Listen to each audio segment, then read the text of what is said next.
మొన్న మా దండోరా ఈవెంట్లో, ప్రీ రిలీజ్ ఈవెంట్లో నా స్పీచ్లో దొర్లిన అన్పార్లమెంటరీ వర్డ్స్ ఒక 2 పదాలకి నేను సిన్సియర్ అపాలజీస్ చెప్తున్నాను. ఆల్రెడీ చెప్పాను. మరీ ముఖ్యంగా ఈ అపాలజీస్ నేను చెప్పాల్సిన వ్యక్తులు ఎవరంటే, ఆ రోజు ఆ స్టేజీ మీద ఉన్న నా తోటి నటీనటులకు, ఆడబిడ్డలకు చెప్పాలి ఫస్ట్.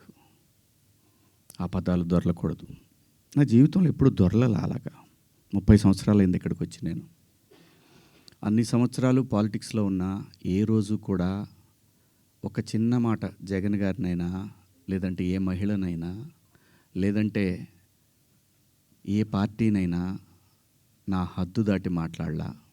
అలాంటిది మరి భగవంతుడు ఎందుకో అలా దొర్లిపోయింది. నాకు కాన్షియస్ ఎలా మిస్ అయింది అనేది చాలా బాధపడ్డాను.